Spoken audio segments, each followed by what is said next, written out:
Hi, my name is Dave Reski, founder and CEO of Now Speed Marketing, and welcome to this edition of Marketing in the Now, where we talk about the best ideas of digital marketing. And my guest today is Mary Crean. She's the marketing director at Nassau Financial Group and host and producer of the Prime Life podcast. Mary, welcome to the show.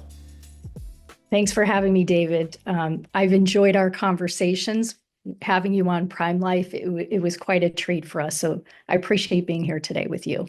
Yeah, it's great to have you. And it's always wonderful to have a fellow podcast host on the show. And I just wanted to ask you, maybe just to start, which side of the microphone would you rather be on, the interviewer or the interviewee? I'd rather be on your side. The interviewer. I was thinking about that today and I was getting a little bit nervous. I'm like, why am I nervous? Oh, because I'm used to asking the questions. So yeah, that's my answer. That's right. Well, you've got a lot of good information to share, and I'm excited about our conversation. I've learned, of course, that you're an expert in nonprofit marketing and fundraising. You've started several companies. You've had experience in retail, TV production, insurance, and of course, nonprofit marketing. And you and I have been having a great conversation about some of the biggest mistakes nonprofits make in marketing. And I just wanted to start the conversation by asking you to talk about that. You know, you've had a lot of experience here. What are the biggest mistakes you feel like nonprofits make? Absolutely. There are five. I'm just going to start with the first one. But before I get there, I just want to say that, because I've been a nonprofit and for profit and also an former entrepreneur, passion's powerful, but without a solid digital omni-channel plan, um, it's easy to miss the mark. So that's why these are lessons learned. This is not rocket surgery. However, these are some ideas from my own journey as well. And I think it's nice to be reminded. So hopefully, if I amplify a couple of ideas, it will help others perhaps avoid some missteps. Mhm. Let me start with the first one, which is treating digital marketing as an afterthought. One example I'm going to give is a small nonprofit that I did work with. They spent about 80 to 90% of their budget on direct mail and barely touched their website. Online donations were flat for 3 years, but I can say if they're flat, that means if you're not moving forward, you're moving backwards. And 72% of donors say that the website is the most important tool when deciding whether to give. That's a stat from nonprofit Tech for Good. Your website is your storefront. It's not a brochure. And you should treat it in a way that it's an iterative process so that it stays fresh. It's mobile friendly. And again, it's not a bad thing. It's not a one and done. It's a normal iterative process to keep improving your website so that you can engage more potential, whether they're customers or donors. Now, that's a fascinating first mistake to focus on because, I've been doing digital marketing for 30 years. I started building websites with my company in the 90s. And so the idea of like firms today not realizing that the website is just, super important as their storefront is kind of interesting that people are still thinking that way. But, let me take me into some of the thinking that goes into that. Do you think it's just is it part of it that's just the way we've always done it kind of mentality? Or are they really looking at metrics and saying, hey, direct mail really works really better? What are you talking about? The website is interesting, but we're getting all of our results from things that matter. Is it, in other words, is it scientifically validated that that's where their effort's going? Or do you think it's just, hey, that's the way we've always done it? I think it's a combination of both. And actually, one of my other mistakes is not using data to drive decisions. Mhm. So I think we're all guilty of, well, you know, why fix it if it's not broke? But I do think that, even though we're talking about digital marketing today, David, that, omni-channel presence is so critical. And really what we mean by that is what, customers, donors, whoever our, potential stakeholders are, we want them to have a very similar experience across the channels, whether it's in person at an event or whether it's online or whether it's, a website, social media, email. And so I think that Sometimes it's a little bit of trepidation. Well, I really know direct mail very well because you and I both know we've been around for quite a bit of time. And we've in the past perhaps relied on it quite a bit. But times have changed. And also, I think when you look at very tight budgets, especially that nonprofits have to deal with, going into the digital space may make more sense in terms of cost per conversion. And what we mean by that, it could be anything, whatever your goal is, right? It could be you want to get people to the website and click on about your organization, or you want them to donate ultimately. I think that's a lot of times what we're talking about. Yeah, it's so interesting. And I love the way you talked about the omni-channel experience rather than just focusing on one channel like direct mail, if that's what you're used to. And the irony of that is that today it's so much less expensive to create an omni-channel experience than it was 10, 20 years ago, right? So creating even the most modest website with good content is cheaper than it was creating great social media channels, Right. leveraging, email in addition to direct mail, all of these things, SEO, content, it's less expensive than, I mean, I imagine direct mail is, always struck me as, I don't have a lot of background in direct mail, but it strikes me as the most expensive thing you can do.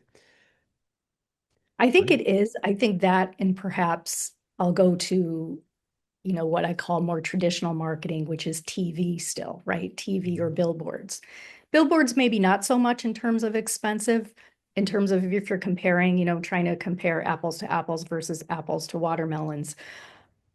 But I do think, obviously, if you're a large company, or if you're even a large nonprofit, certainly, you may want to dip your toe into some of those traditional aspects. So I'm not here to say that traditional media marketing is dead. It absolutely is not. But I think looking at your budget and seeing like, okay, where are most of us right now nowadays? We are online. We are looking at our phones. As a matter of fact, I have another interesting statistic. 60% of nonprofit web traffic comes from mobile. So getting back to how can I iterate on my website, ask yourself, is your website mobile friendly? Now, maybe it is, I don't know, but because we all know that friction can kill generosity. And I think that because we do everything online pretty much, right? We're used to a couple clicks. I can purchase and get whatever I want, and I can get it tomorrow, or I can get an answer today, right now, as we speak. So I think that's where, I think you and I are leaning to just explain that, look into the digital space or make sure that your digital presence is nice and fresh. Yeah, absolutely. So, thinking about, not just one channel like direct mail, coming up with an omni-channel strategy, having a kind of a broader view of what that could be is sounds like that's one of the things you're saying is so important. And then the other piece is really be where your customers live, your donors live in this case. So, and that is really on mobile. Talk to me about your second point you made, which is really not using data to drive decisions, as a challenge, because that's something that it feels like is so it's sort of like a business 101, but it's also not always followed, right? We are humans, we have egos, we have experience, we want, we make decisions based on emotion, so talk to me about that aspect of, marketing decision making in nonprofits and how you see that, maybe today and your experience and how it really should be. Yeah, absolutely. And again, I think we're all a little guilty of wanting to use our gut instincts and ignoring the data. But I do believe that data should help tell a story. But I do think we need to be careful with data because sometimes people will quickly make correlations using data. They will make decisions just looking at numbers. And I think it's a combination of looking at the data, but also looking at other aspects. So, for example, another nonprofit, they reused the same newsletter for years, the same newsletter template, ignoring open rates. Mobile traffic grew, but no one adjusted. Mobile users are now, 57% of nonprofit web traffic, right? So if you don't measure it, you can't improve it. Peter Drucker once said, what gets measured gets improved. So if you're looking at the numbers, then you're likely to say, well, okay, here's our open rate. I'm making this up. It's 10%, but we want to get to 30%.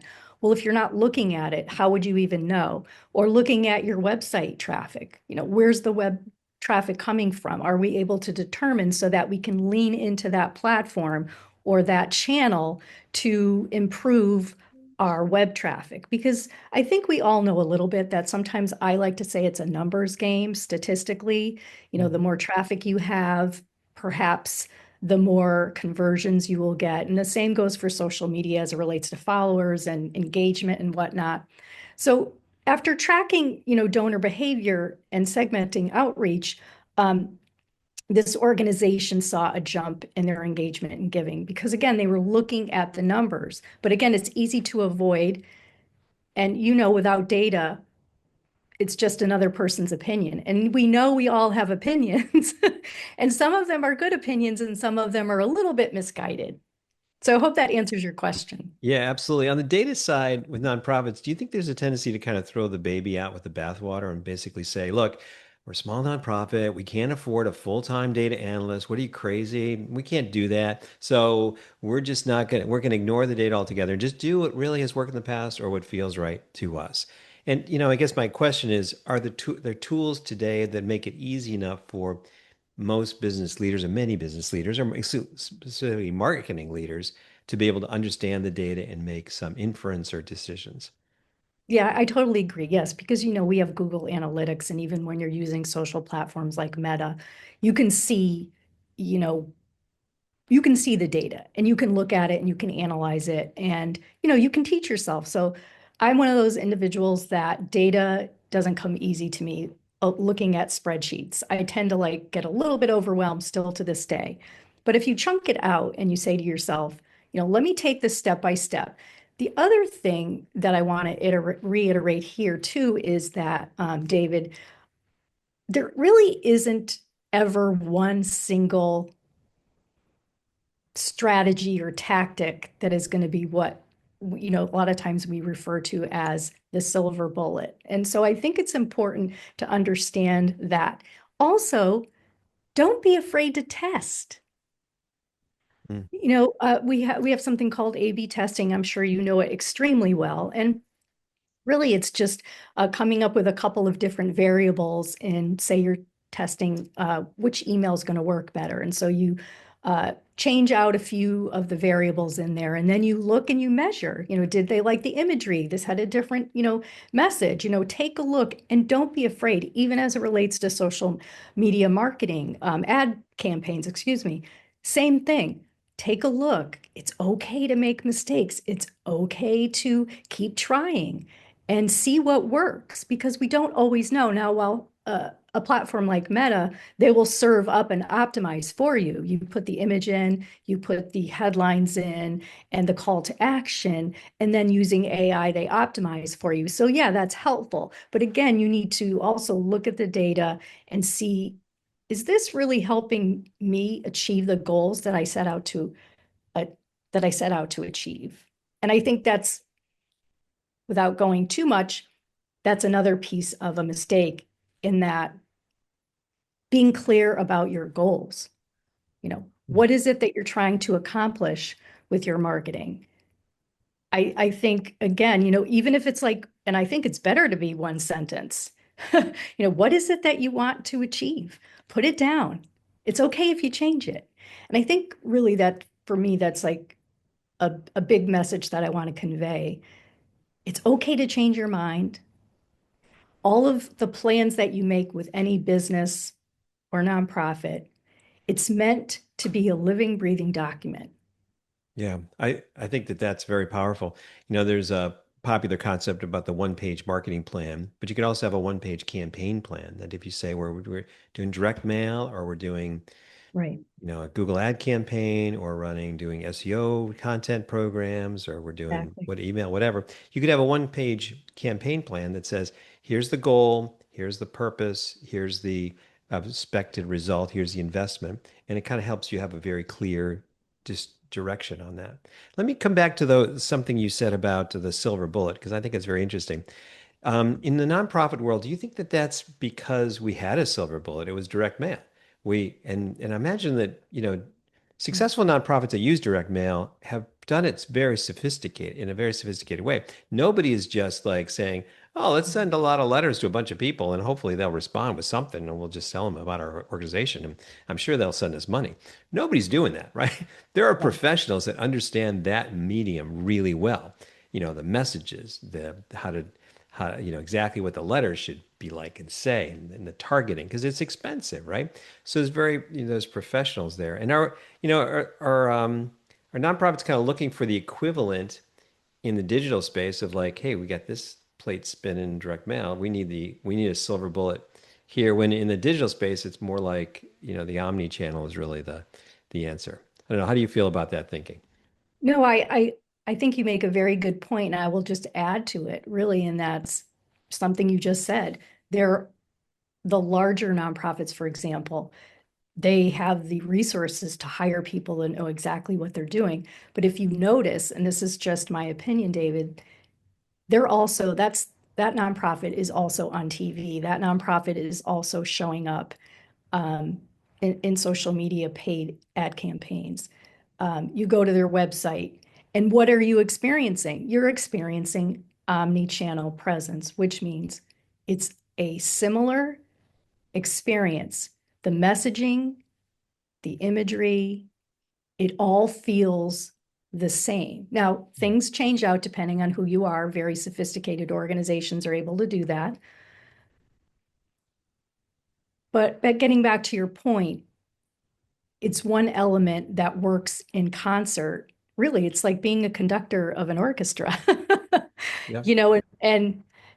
and having it all feed together. And timing is critical too, because what I've noticed is I'll see, for example, something, I'll receive a direct mail piece since we're talking about direct mail. And then I happen to be watching, sporting event, and there I see something, pop up as a, TV commercial. And then I may also, again, be online searching and an ad pops up.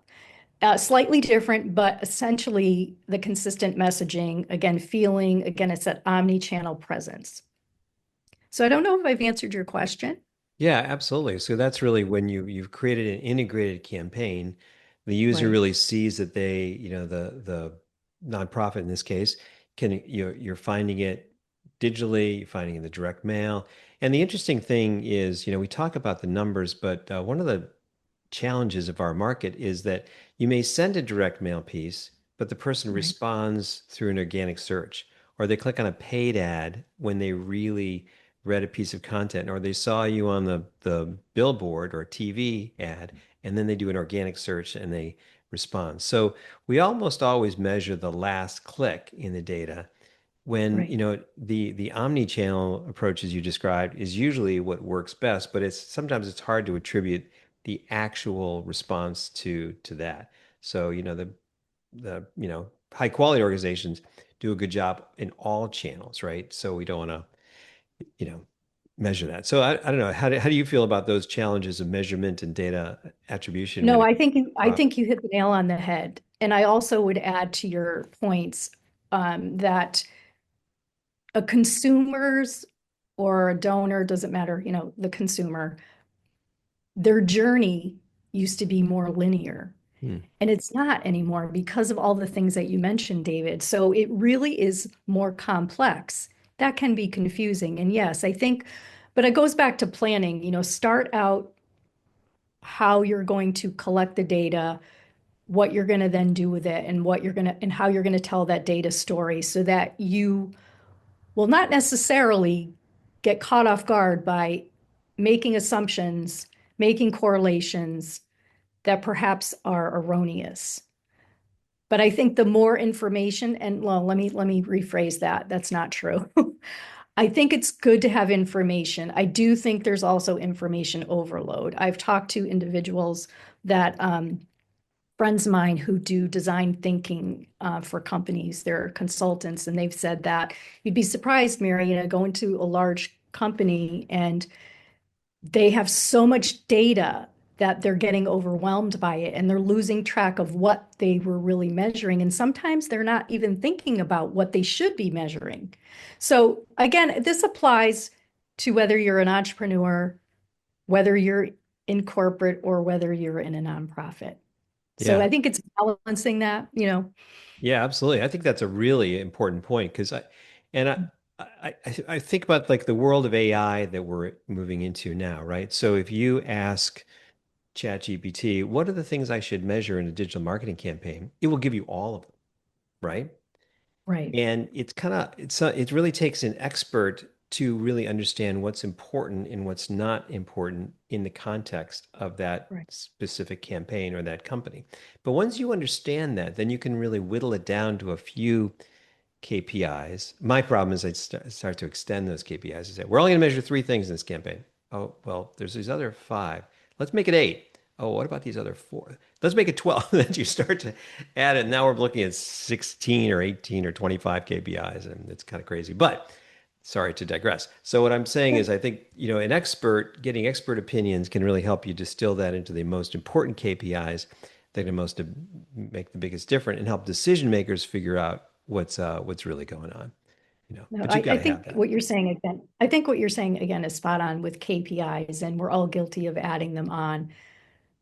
But again, I think it's okay to change your mind and to maybe pivot a little bit and say, we had these 5 KPIs, but I think we're going to add a couple more, but we're going to take away a few because Hmm. those two that we thought were important, maybe not so much, just so we don't end up with 16 or 18 and then it becomes a little bit unwieldy. But again, it depends on the type of skill sets that you have at your organization, the number of team members, because certainly if that's just one person's job, then that's a whole different, ball of wax, as I like to say. Yeah. It strikes me that the challenges you're describing for nonprofits are very similar to the challenges of small companies, right? So they're Yeah. struggling with which channel is most effective. They've got a history of what works versus testing things that they want to use. They're not using data. They don't have experts in all these areas. So these are very similar challenges. We just have a few minutes left, but I wanted to ask you, are there any other unique challenges that you're thinking or seeing in the nonprofit world that that are particularly interesting, that they need to focus on and kind of overcome? Yeah, there's two more I want to kind of squeeze in, and that's trying to be everywhere without a strategy. It's like FOMO. Okay, you want to be on TikTok, Facebook, Instagram, LinkedIn, everywhere, and yet you don't have the resources, you don't have the staff. You go from consistently posting to not consistently posting. That I don't believe is a good way to go. It's better to master 1 or 2 channels than to flounder on 5. And so I think that that's a point that I wanted to make. I'm sure this isn't headline news. However, 90% of customers expect consistent experiences across channels. And it goes back to that omni-channel presence that we were talking about. And this this last point, and then I'm going to go into one more. A brand is no longer what we tell the consumer it is, it's what the consumers tell each other it is. Hmm. And I have a saying which is really similar in that people are going to, if they're not clear about what you do, they're going to make something up and you may not like what they make up. And it's not that they're trying to be disingenuous or, create a problem. That's just what happens. And so that's one point. And then the last point I want to make, and this is my favorite, and I did share this with you before, talking too much about themselves. Hmm. A nonprofit has this great mission statement, but they ignore the impact stories. And that is really, I believe, one of the biggest mistakes. Facts tell, stories sell. Hmm. People don't want to buy what you do. They will buy why you do it. Simon Sinek. And I too do believe that. So again, and what do people remember? They remember stories. Yeah, absolutely. That is such an important piece of advice, right? So put together those stories and really go beyond it. I also want to just come back to your other point, which is your brand is what consumers tell each other. I think that is so important in being able to understand that and measure that. I would add a corollary to that. In the future, I believe your brand will be what ChatGPT says about you. So find a way to understand what they're saying about you, what they say about you versus your competitors, what they're saying about your products and services, strengths and weaknesses, and that will become a bit, and then that will influence what they tell each other. So I think that that's kind of the next step. But those are all great pieces of wisdom. If you had to give one piece of advice to a marketing leader at a nonprofit to kind of think about like how to distill these ideas and kind of get out of the box that they're in today and kind of take it to the next level, where would you advise them to start? I would advise them to start with understanding that you need to have a solid digital and omni-channel plan. If you Mm. don't, you're going to miss the mark. Passion is great. It's great that you like to do the programming you're doing and you want to talk about that, but you need to understand that because it goes back to that storytelling piece. So I think two things. It's that plus storytelling, storytelling, storytelling, and be consistent. And don't be afraid. Don't be afraid to make mistakes. It's okay. You're going to Mhm. learn from them, Yep. but you have to have a plan. And David, you and I have talked about that before. Yeah, absolutely. You've got to have a plan and don't be afraid to reach out to experts, especially in the nonprofit world. They can find many experts who will want to help them. Maybe they're not Right. going to sign in to do labor for free, but there's a lot of experts that will help nonprofits at lower costs that they should be able to reach out to. Well, Mary, this has been a fascinating conversation. Thank you very much for sharing your ideas about how nonprofits can do a better job with marketing. If people want to reach out to you and learn more about you or engage with you in this conversation further, what's the best way for them to contact you? Yeah, the best way. Thank you, David. It was so much fun to chat with you today. I was looking forward to it all week. So thank you. They can reach me on LinkedIn. Mary Crean MBA on LinkedIn is the best place. I always happy to lend an ear, to reply. I would be happy to have a conversation, and I really appreciate you having me on your podcast today. It's been a lot of fun. Great. Well, it was a great conversation. Thanks again for taking the time. I really appreciate it. Thank you so much.